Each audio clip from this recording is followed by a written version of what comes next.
वालेकुम, उम्मीद है आप लोग सब खैरियत से होंगे। आज हम लोग 9th क्लास का चैप्टर नंबर 1 स्टार्ट करेंगे, मैट्रिसेस एंड डिटर्मिनेंट्स। सबसे पहले पढ़ लेते हैं कि मैट्रिसेस क्या होता है। मैट्रिक्स और रेक्टेंगुलर अरे और formation of collection of real numbers. अब इसमें बात आती है अरे। अरे क्या है? किसी डाटा की तरतीब, यानी नंबर्स को एक ख़ास तरतीब से लिखना। तो मैट्रिक्स क्या है? अ रेक्टेंगुलर अरे और formation of collection of real numbers.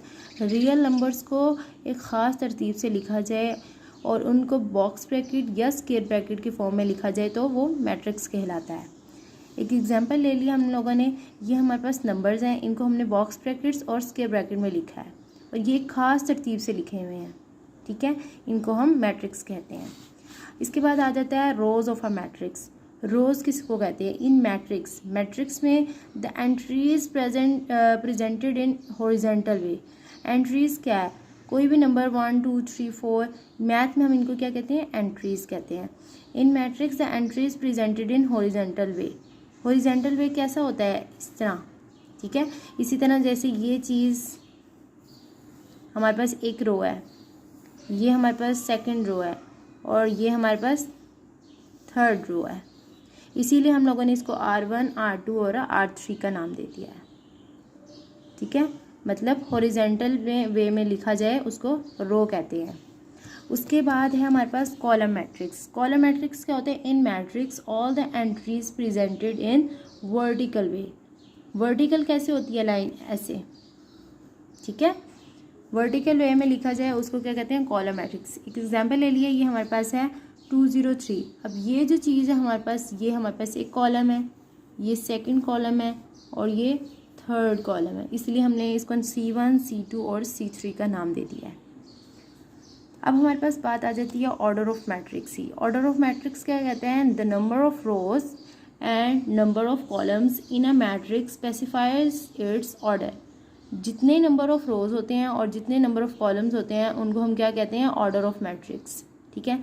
Let's suppose if a matrix M, कोई भी मैट्रिक्स है M, has M rows and N columns, then order of matrix क्या होगा? Number of rows by number of columns. Number of rows कितने थे हमारे पास? M, और नंबर ऑफ कॉलम्स कितने थे? N।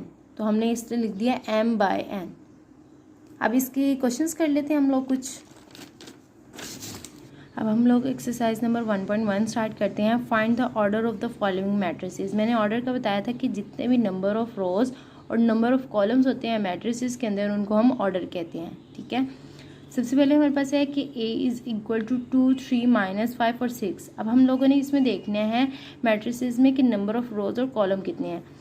ये एक रो है हमारे पास R1 और एक ये है हमारे पास R2। तो मतलब नंबर ऑफ रोज कितनी है हमारे पास? 2।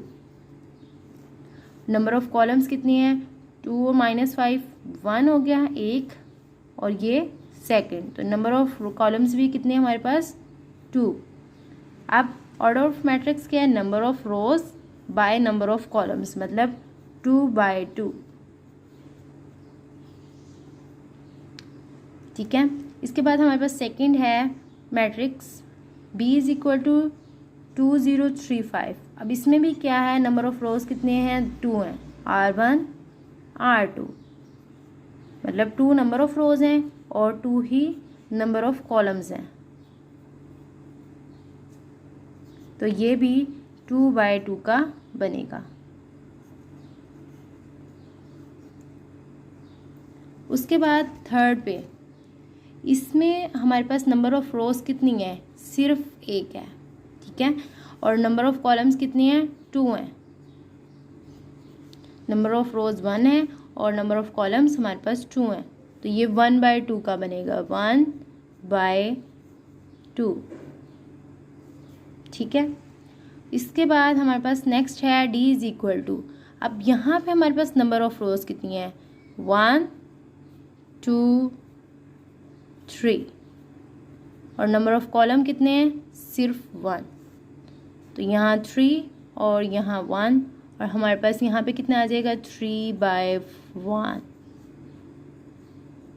ठीक है। नेक्स्ट हमारे पास क्या है? E is equal to. अब यहाँ पे नंबर ऑफ रोज कितनी है? यहाँ पे नंबर ऑफ रोज 3 है, R1 R2 और R3 और नंबर ऑफ कॉलम्स कितने हैं 2, C1 और C2। तो यहाँ 3 और यहाँ पे 2 तो हमारे पास आ जाएगा C/2। ठीक है। इसके बाद हमारे पास पार्ट आता है F इज इक्वल टू 2। यहाँ पे नंबर ऑफ रोज भी 1 है और नंबर ऑफ कॉलम भी 1 है, तो हमारे पास 1 और 1, तो ये 1/1 का बनेगा। ठीक है, ऑर्डर ऑफ मैट्रिक्स हो गया। इसके बाद हम लोग पढ़ते हैं equal matrices. Let A and B be 2 matrices then, हमने सपोज कर लिया कि A और B हमारे पास क्या हैं, 2 मैट्रिसेस हैं। Then A is set to be equal to B, तो हम ये कहेंगे कि जो A हमने और A और B लिए हैं वो दोनों आपस में क्या है, इक्वल हैं। And denoted by A is equal to B if and only if. वो कब इक्वल होंगे, जब द ऑर्डर ऑफ A, जब order of A is equal to order of B, मतलब number of rows and number of columns A के equal होने चाहिए number of rows और number of columns of B के। ठीक है। सेकंड क्या है, there corresponding entries are equal. Corresponding entries कैसे हैं, जैसे फॉर एग्जांपल हम लोग ये ले लेते हैं मिसाल 1 2 3 4, ये हमारे पास A है। सेम B हमारे पास क्या है 1 2 3 4, हमने वही ले लिया। अब इसमें कोरोस्पोंडिंग का मतलब ये है कि 1 अगर हमारे पास यहाँ पे है तो ये इसका कोरोस्पोंडिंग है, 2 है ये तो ये इसका कोरोस्पोंडिंग है, तो ये आपस में क्या होने चाहिए, इक्वल होने चाहिए, तब ये हमारे पास क्या होंगे, इक्वल मैट्रिसेस। क्वेश्चन स्टार्ट करते हैं इसका हम लोग। क्वेश्चन नंबर 2 स्टार्ट करते हैं कि which of the following matrices are equal, मतलब कौन से मैट्रिसेस आपस में इक्वल हैं। अब हमारे पास A इज इक्वल टू 3 है। अब यहाँ पे हमारे पास सिर्फ एक नंबर है, हम लोगों ने देखना है कि A किसके इक्वल है, B के तो हो ही नहीं सकता क्योंकि इसमें 2 हैं। यहाँ पे देखें A इज इक्वल टू हमारे पास 3 है और C हमारे पास किसके इक्वल है 5 - 2 के, मतलब C इज इक्वल टू 5 - 2 करेंगे तो 3 आ जाएगा, तो C भी 3 है और A भी 3 है, तो इसका क्या मतलब है कि A is equal to C। ठीक है। Second B is equal to 3 5। ठीक है। अब 5 3 तो हो नहीं सकता क्योंकि हमने कोरोस्पोंडिंग देखनी है, तो वो तो इक्वल नहीं है, तो ये D के तो इक्वल हो ही नहीं सकता, ना इसके हो सकता है। I, अब I है हमारे पास यहाँ पे 3 है और यहाँ पे हमारे पास 5 है, तो ये 3 + 2 करेंगे, ये भी तो 5 बनेगा ना, 3 + 2 5, तो 3 5 और ये भी 3 5, तो इसका क्या मतलब है कि B is equal to I। ठीक है। उसके बाद C हमारे पास हो गया। D के 5 3 है। अब यहाँ पे कोई ऐसा नंबर नहीं है जिसमें 5 3 हो, तो इसको हम छोड़ देते हैं। इसके बाद आता है E 4 0 6 2।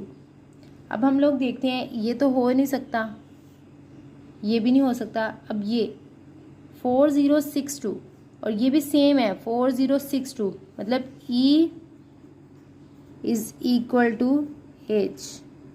सेम इसी की तरह J है। अब J में देखें 2 + 2 कितना होता है 4, 2 - 2 0, 2 + 4 कितना होता है 6 और 2 + 0 इज इक्वल टू 2, मतलब E H और J आपस में क्या है, इक्वल हैं, तो यहाँ पे हमारे पास J भी आ जाएगा। अब हमारे पास F में क्या है हमारे पास 2 और 6।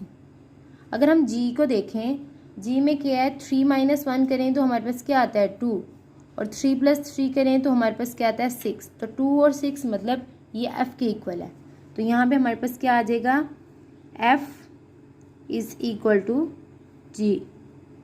ठीक है। लोग क्वेश्चन नंबर 3 स्टार्ट करेंगे। Find the values of A B C D which satisfy the matrix equation. हम लोगों ने A B C D की वैल्यू फाइंड करनी है इस मैट्रिक्स इक्वेशन से। ठीक है।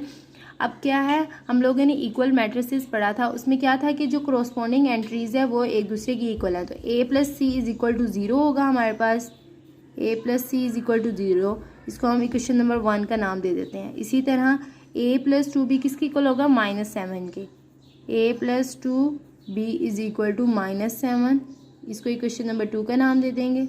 इसी तरह c-1 इज इक्वल टू 3, इसमें हम इसको इक्वेशन नंबर 3 का नाम दे देते हैं। और इसी तरह 4d - 6 क्या है, किसके इक्वल है, 2d के। ठीक है, ये हमारे पास फोर्थ पे आ जाएगा। अब हम सॉल्व करेंगे इसको। अब देखें a + c is equal to 0, हम इसको आसानी से a की वैल्यू होगी तो हम c की निकाल सकेंगे, इसी तरह c की होगी तो a का निकाल सकेंगे, इसी तरह a और b में। अब इसमें सिर्फ c है तो इससे हमारे पास c की वैल्यू आ जाएगी। Solve from equation 3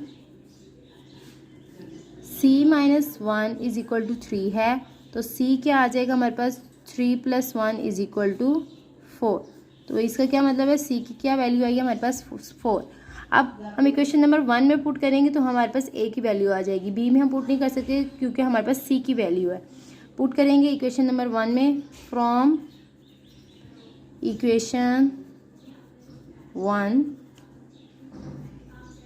we get a + c is equal to 0 और a + 4 इज इक्वल टू 0। तो a की क्या वैल्यू आ जाएगी हमारे पास, -4। अब इस इक्वेशन को हम इस सेकंड वाली इक्वेशन में पुट करेंगे तो हमारे पास क्या आएगा, from equation 2 we get a + 2b is equal to -7। तो यहाँ पे a की वैल्यू हमारे पास क्या थी, -4 यहाँ पे पुट करेंगे, + 2b इज इक्वल टू -7। 4 को उधर ले जाएंगे, -4 था तो यहाँ +4 हो जाएगा तो हमारे पास आ जाएगा 2b इज इक्वल टू -3। तो b की वैल्यू क्या आएगी हमारे पास, -3/2। अब हमारे पास a की वैल्यू भी आ गई है, c की भी आ गई है और b की भी आ गई है, d की रह गई है। तो हम इक्वेशन नंबर 4 से निकाल सकते हैं क्योंकि सिर्फ यहाँ पे a की है, d। तो from equation 4 we get 4d is equal -6 is equal to 2d, 4d - 2d is equal to 6। तो यहाँ से आ जाएगा हमारे पास 2d इज इक्वल टू 6 और d हमारे पास क्या आ जाएगा, 3। तो हमारे पास वैल्यूज़ क्या आई हैं, a की हमारे पास आई है -4, b की हमारे पास आई है -3/2, c की आई है हमारे पास 4 और d की हमारे पास क्या आई है, 3। तो हमने यही चीज़ यहाँ पे प्रूव करनी थी। ठीक है।